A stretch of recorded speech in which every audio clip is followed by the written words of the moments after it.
Amis auditeurs, amis partenaires, bonjour, bienvenue sur la chaîne Gospel Intérieur pour toujours plus d'échanges pour une véritable pratique spirituelle. Alors si vous nous connaissez déjà, nous espérons que vous avez pu profiter pleinement des 20 premières vidéos concernant les lois spirituelles et leurs différents aspects. Nous allons entamer ici maintenant une série de 10 vidéos un peu plus avancées sur la mise en pratique de tout ce sur quoi nous avons déjà échangé. Donc, ce n'est point un avertissement, mais cependant, il est préférable d'avoir vu, revu, en tout cas intégré un petit peu, voire beaucoup, les 20 premières vidéos qui, je pense et je le sais, sont très très très efficaces, car parmi nous, ceux qui ont mis en pratique ces choses voient déjà les choses s'accomplir pour améliorer considérablement leur vie. Dans cette première vidéo, nous allons revenir sur une notion dont nous avons déjà parlé lors de la première vidéo des séries des 20, qui est métanoïa. Métanoïa, c'est un mot grec donc, qui est traduit en français par le mot repentance, en français dans les textes inspirés, notamment dans les écrits bibliques. Et ce mot métanoïa, à l'origine, ne désigne pas, je le répète, n'a pas d'aspect religieux, mais désigne par contre le fait de repenser sa façon de générer en soi sa pensée. Et donc pour commencer toute démarche véritable, pour aller le plus loin possible dans ce travail intérieur qui nous amène, qui nous rapproche toujours plus de la lumière en nous, eh bien, au commencement, il faut savoir allumer la mèche, je dirais, de façon simple. Et donc, métanoïa, d'une certaine façon, je dirais que c'est savoir enlever la poutre qu'il y a dans mon propre œil par rapport à ma façon, ma vision de ma réalité et même de tout ce que je crois savoir de ce que je suis. D'une certaine façon, c'est aussi reconnaître mon erreur très primaire, c'est-à-dire mon incomplétude. Dans le sens que je reconnais que oui, j'évolue dans ce monde matériel de façon certes parfois tout à fait positive, et pourtant, quand je ne sais pas certaines choses, il y a toujours quelque chose qui reste incomplet. Et pour répondre à la question qui suis-je, il faut savoir s'engager sur ce chemin de renouvellement intérieur. Il faut donc être prêt à voir se faire en soi un renouvellement véritablement total, qui vient pourtant de l'intérieur, qui est assimilé à ce qu'on appelle la nouvelle naissance, dont on parle notamment dans les épîtres, dans les écrits bibliques. Et cette nouvelle naissance de l'intérieur est d'abord une décision de commencer à se mettre en marche et maintenant s'ouvrir sur ce renouvellement qui est là et qui n'attend qu'une chose, c'est que je lui dise oui. Et ce oui comprend le fait d'accepter la possibilité d'être capable de beaucoup plus ou mieux que ce que je crois de moi-même.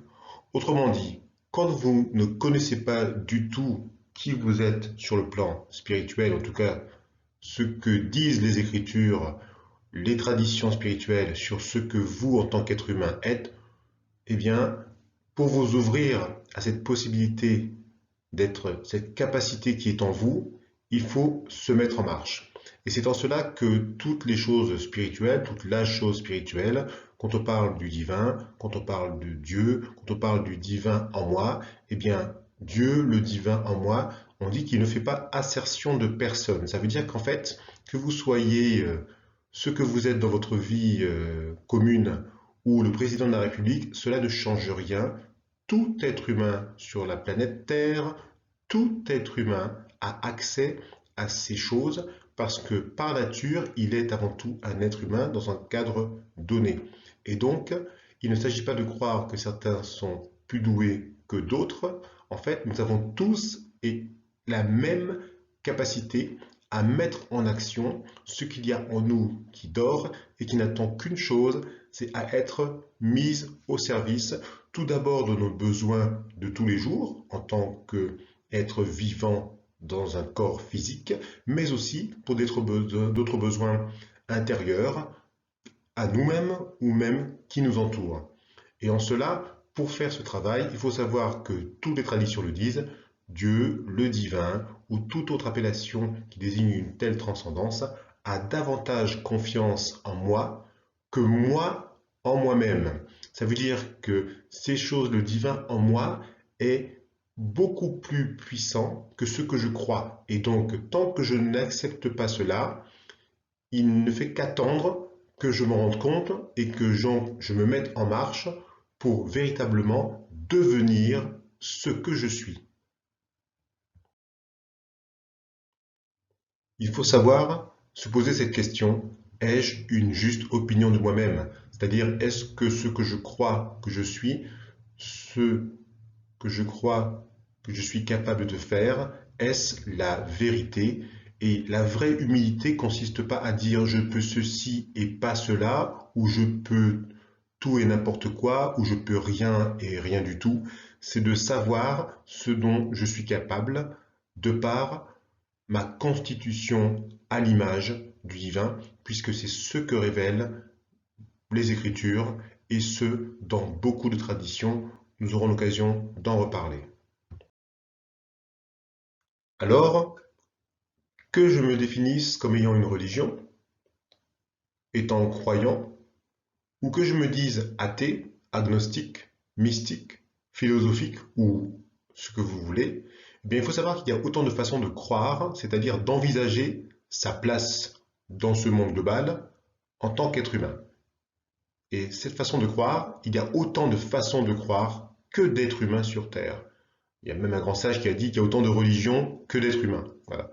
Parce qu'il existe, malgré tout cela, qu'une seule humanité. Et ce qui relie toute cette humanité, pour chaque être humain, c'est que toute ma réalité, à mon échelle, commence à mon échelle individuelle. Et donc, tout être humain, quel qu'il soit, quoi qu'il pense, tout être humain croit à quelque chose et d'une certaine façon.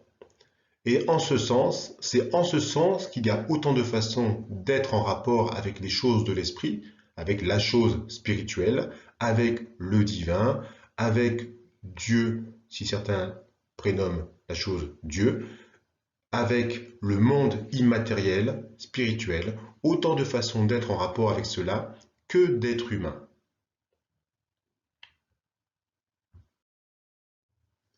Et les lois spirituelles, leur existence et leur fonctionnement attestent de cela. C'est-à-dire que ces lois spirituelles qui existent fonctionnent quel que soit l'être humain.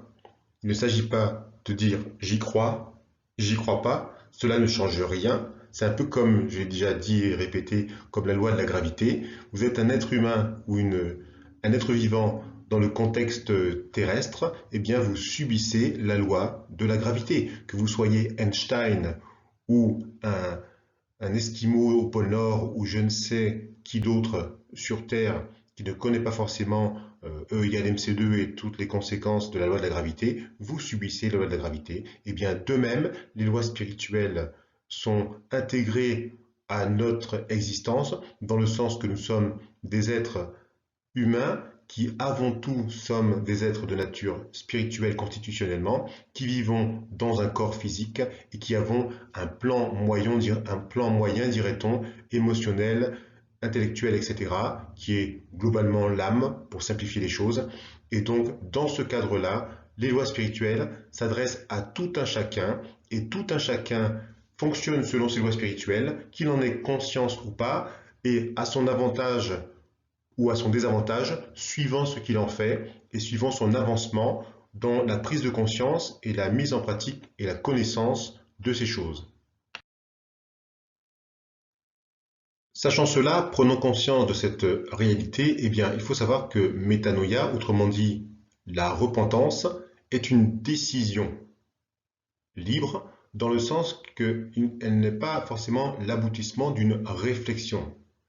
Se repentir, c'est de dire maintenant j'arrête de croire que je sais tout, j'arrête de croire que tout va bien, que j'ai besoin de rien de plus, et j'ouvre mon être à quelque chose en moi qui sommeille et qui attend depuis mes premiers jours d'être offert à moi-même avant tout et au divin en moi.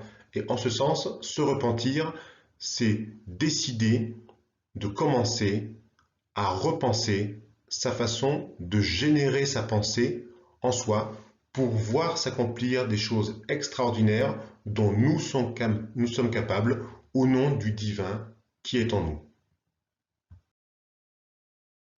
Et comme il s'agit d'une décision, il faut être conscient qu'il ne faut pas attendre de sentir qu'il faut commencer, de sentir que c'est maintenant.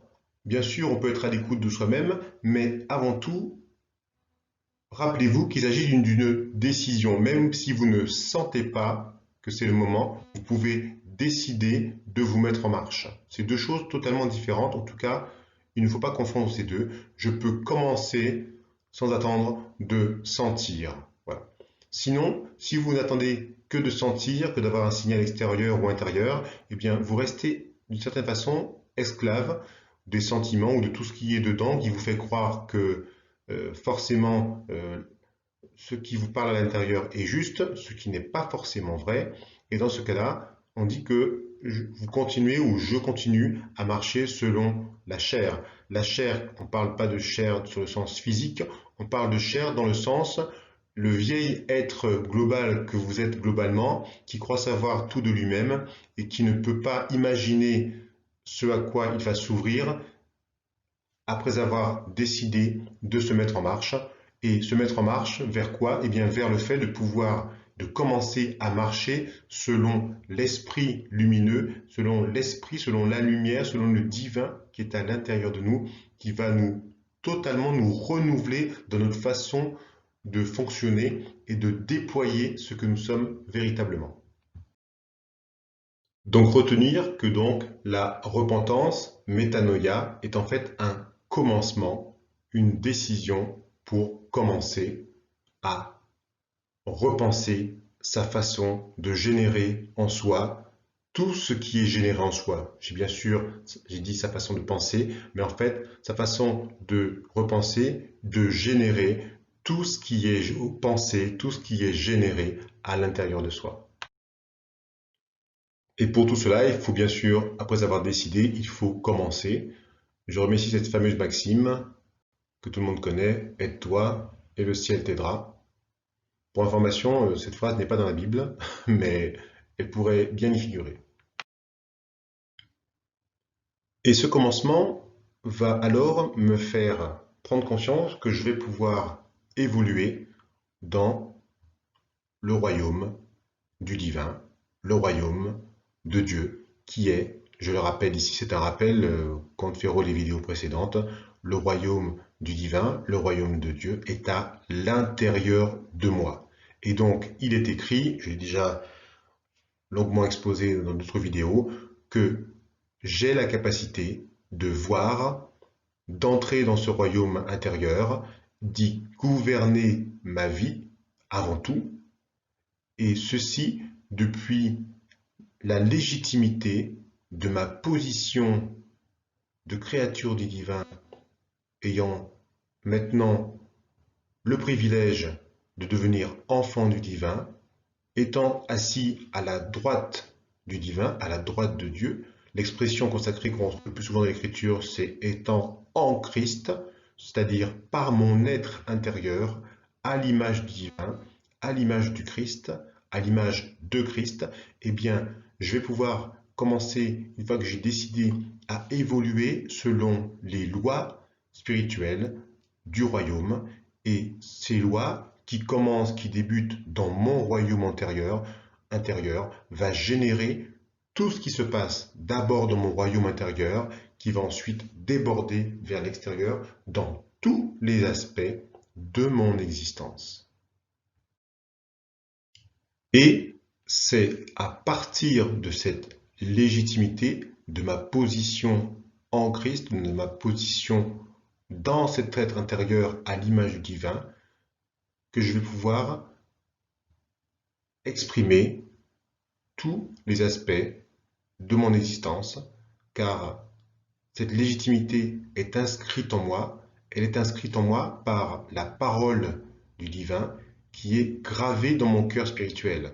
Les Écritures nous expliquent qu'en fait, le divin en vous est déjà accompli, est déjà parfait. Par contre, pour lui permettre de s'exprimer, il faut lui dire oui tout d'abord, donc métanoïa, et ensuite commencer à évoluer selon les lois spirituelles pour voir comme par résonance se réveiller et s'accomplir ce qui est promis dans les promesses dont j'ai déjà parlé et par la parole du divin qui va se révéler à vous de l'intérieur et va vous montrer pour que vous voyez ce qui peut s'accomplir de par votre véritable nature d'être à l'image du divin. Et tout cela est possible, nous en avons déjà parlé dans la vidéo sur la parole, tout cela est possible par la parole, qui est une loi spirituelle. Il ne s'agit donc pas que d'une parole parlée qui est chère à échanger. Le principe de la parole est comme une épée, et c'est l'épée efficace de l'esprit qui va agir aussi bien en moi qu'à l'extérieur de moi. Et cette parole, il faut savoir qu'elle est gravée en moi, dans le sens que vous avez la possibilité de l'utiliser correctement ou non correctement. Et ceci, pour savoir comment faire, il faut d'abord s'informer, toujours pareil, prendre la peine de s'informer sur ce principe qui est gravé en nous, qui est gravé en chacun de nous et qui agit, que l'on le veuille ou non, dès que nous ouvrons la bouche ou même dès que nous avons une parole intérieure qui vient nous habiter. Et cette parole, une fois lancée, mise en action, va créer, va réveiller en nous une vie nouvelle, et ceci pas par ma propre force ou mon intelligence ou mon raisonnement. C'est-à-dire que sa mise en action va comme générer quelque chose de global qui va venir servir le principe qu'il y a dans cette parole. Et en ce sens, au fur et à mesure, je vais retrouver la conscience de qui je suis. Et ce qui je suis, pour rappel, on en a déjà parlé dans les vidéos précédentes, je suis est comme le nom de famille divin de tout être humain, en l'occurrence mon nom de famille divin, quand j'emploie à bon escient ce je suis. Alors la pratique de la parole va générer en moi pensée, idées, inspiration, prise de conscience, orientation, même facilitation, qui vont attirer ce que je demande selon les promesses. Le mot promesse, je vous laisse revoir la vidéo sur les promesses et les vidéos sur demander.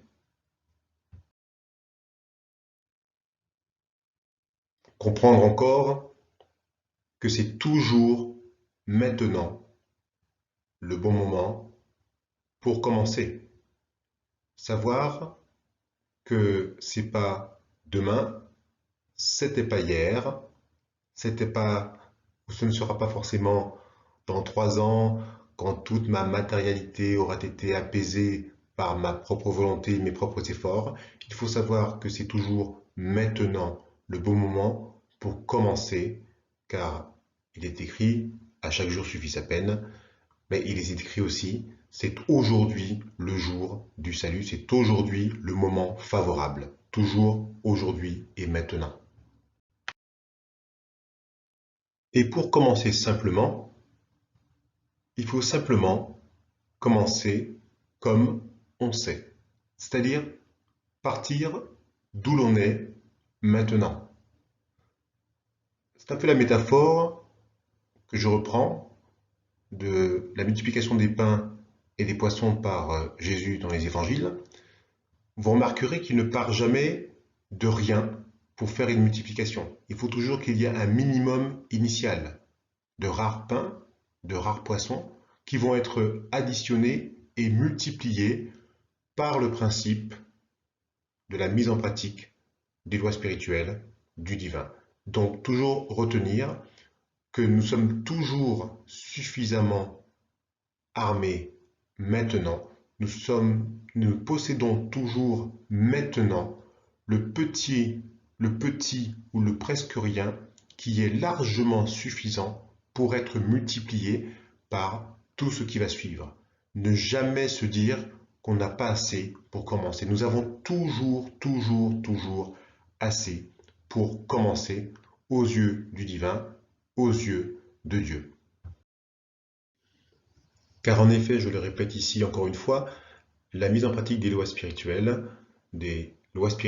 qui dirigent globalement le monde spirituel dont procède le monde matériel, eh bien ces lois spirituelles réagissent, le divin réagit de la même façon pour tout un chacun. Il ne fait pas d'assertion de personne, comme je vous expliquais. Donc, la seule personne à convaincre de commencer pour voir les choses se mettre en action, c'est moi-même. Donc, le seul besoin de convaincre qu'il y a, c'est de me convaincre moi-même de me mettre en route. Et dans ce commencement, il faut savoir que la première adversité qui se présentera à moi, c'est ce qu'on appelle la force du péché en moi. Et ce mot péché, c'est un rappel encore une fois, il vient du mot hatta, qui dans son principe ne désigne rien de religieux, rien d'accusatoire, mais qui signifie le fait de ne pas atteindre son plein potentiel, signifie le fait de manquer la cible. Et c'est ce principe, cette adversité en moi, qui est plus ou moins exprimé selon chacun, qui va faire en sorte que dès le démarrage de ma décision, il y aura toujours quelque chose comme une petite ombre qui va essayer de me faire douter de cette décision qui est bonne, agréable et parfaite pour moi. Et cette force négative est souvent assimilée à une sorte d'esprit d'accusation qui est intégré à tout être humain, qui s'oppose continuellement à la volonté du divin, de Dieu, qui est gravée en chacun de nous, et ce chacun de nous qui sait avec le cœur, presque instinctivement, ce qui est bon, agréable et parfait pour soi, pour son entourage et même pour la terre entière. C'est un peu l'ombre de ma propre lumière intérieure, c'est un peu une sorte d'inertie qui empêche, un peu comme le résultat de l'interaction entre la lumière, le divin en moi, et tout ce qui n'est pas lumière, c'est-à-dire d'abord en moi bien sûr, et tout ce qui va venir me faire croire qu'il y a autre chose que cela, c'est-à-dire le bon, l'agréable et le parfait en moi. Et par métanoïa, par cette décision, nous permettons alors qu'ait lieu la nouvelle naissance, une nouvelle naissance en mon être intérieur, une nouvelle naissance en Christ, une nouvelle naissance en Dieu. Et par cette nouvelle naissance, je vais pouvoir proclamer de tout mon être que cette force négative n'a plus d'emprise, en tout cas d'autorité sur moi, puisque je sais désormais qui je suis véritablement. Et donc, d'une certaine façon, je me mets en route pour retrouver ma véritable nature divine dans la plénitude de la lumière du divin qui est en moi de façon à présent intégrée, constitutionnelle et que je vais laisser s'exprimer au travers de ma nouvelle façon d'être. Une brève diapositive pour vous donner un aperçu de cette adversité en nous qui s'exprime parfois. On l'appelle parfois le mauvais calculateur, à l'origine de faux raisonnements, à l'origine d'un mauvais perfectionnisme, par exemple la pensée de «Oh, t'es pas assez bon pour faire ça», ou simplement le fait de se perdre dans le comment cela va se faire, comment c'est possible cette histoire, puisque raisonnablement cela paraît impossible. C'est souvent ce qu'on appelle le principe de la lumière face aux ténèbres. En 1 Jean 1,5, on peut lire Dieu est lumière et il n'y a point de ténèbres en lui. La ténèbre est aussi parfois assimilée à l'ignorance de ces choses. Encore en Osée 4,6, vous pouvez lire Mon peuple se meurt faute de connaissance. Et la bonne nouvelle laissée dans les évangiles par l'enseignement spirituel laissé par Jésus est que la lumière en moi, le Christ en moi, le divin en moi, n'a pas à lutter contre les ténèbres en moi. Effectivement, par nature, la lumière écarte les ténèbres. Si vous croyez que vous devez lutter contre les ténèbres, contre tout ce qui est négatif en vous, en fait, vous ne faites que nourrir la chose, croyant qu'elles ont le pouvoir de vous vaincre. Or, la lumière écarte activement les ténèbres. Oui, la lumière écarte par essence l'obscurité, la fait disparaître ou reculer, un peu comme une ombre qui peut disparaître ou nettement diminuer si la lumière ou de la lumière s'installe partout. Je vous ai ici mis le zénith, mais c'est une façon de vous expliquer la chose. En Jacques 4,7, nous pouvons lire Soumettez-vous donc à Dieu, mais résistez au diable, et il fuira loin de vous. Encore une fois, c'est une phrase ici qui est affirmative. Si je me soumets à Dieu, c'est-à-dire à ses lois spirituelles, au divin en moi, quand je résiste au diable, c'est-à-dire à l'adversité, à toute chose qui s'oppose aux choses bonnes, agréables et parfaites que j'ai dans mon cœur, quand je résiste à cette adversité, elle fuit loin de moi automatiquement. Quand c'est écrit cela, cela veut dire que donc, quand je me soumets aux lois spirituelles, quand je prends conscience de qui je suis au nom de ces lois spirituelles, au nom du divin, eh bien, face à toute adversité, je peux voir affirmativement fuir, disparaître, s'écarter cette adversité, parce que par nature, sa nature est ténébreuse, tandis que les lois spirituelles en moi, le divin en moi, est la lumière qui fait disparaître toute ténèbre. En tout cas, qui l'écarte. Oui, sachons-le, l'obscurité apparaît du fait de l'absence de lumière.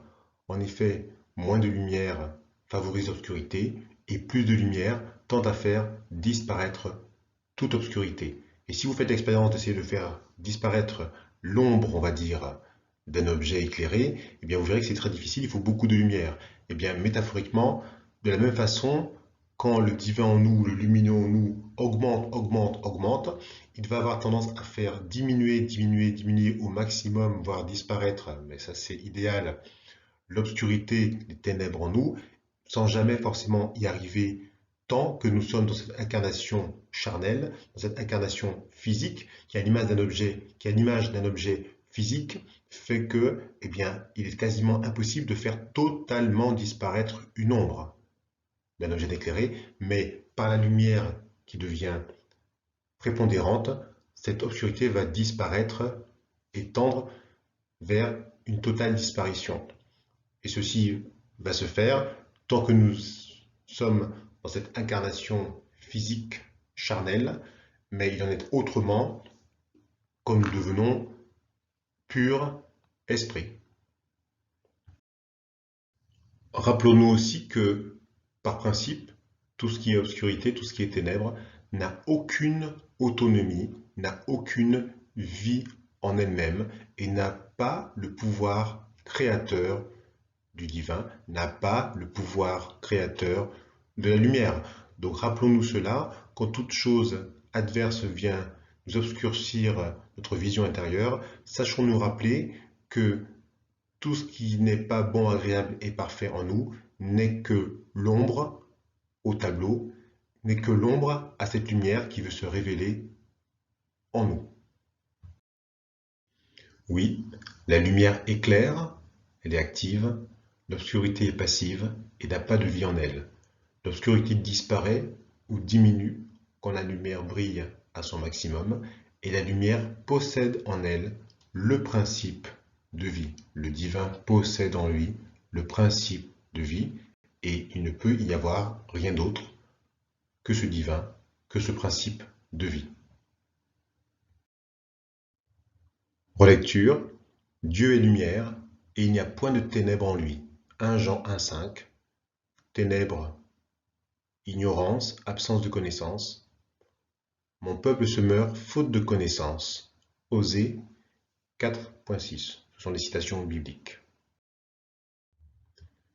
Alors comprendre que la lumière en moi, c'est la vie, c'est le divin, c'est Dieu en moi, c'est le oui à ce qui est bon, agréable et parfait en moi.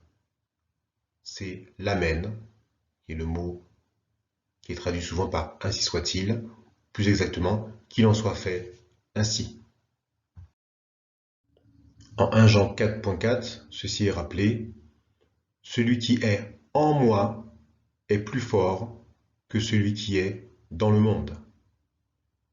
Celui qui est en moi désigne la lumière, qui est plus forte, toujours plus forte, que celui qui est dans le monde, qui désigne la ténèbre, l'ignorance, l'obscurité.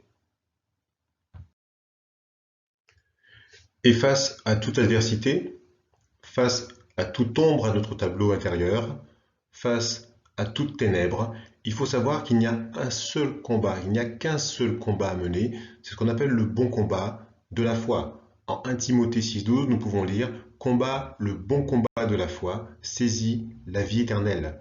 Donc, pour rappel, je vous conseille, si vous ne l'avez pas encore écouté, d'écouter le message sur la chaîne Gospel Intérieur sur la foi qui est une loi spirituelle, qui désigne la ferme assurance des choses qu'on espère et la démonstration de ce qu'on ne voit pas encore, et qui est une loi spirituelle efficace, qui s'éprouve par la pratique et qui n'est pas une simple croyance intérieure, vague et presque parfois inutile quand on ne la met pas en pratique. Comme il est écrit, la foi sans les œuvres ne sert de rien. Donc le bon combat de la foi désigne une mise en pratique d'une loi spirituelle qui permet de voir s'accomplir l'objectif que l'on veut atteindre. Pour terminer, rappelons-nous, c'est toujours maintenant le bon moment pour commencer. À bientôt.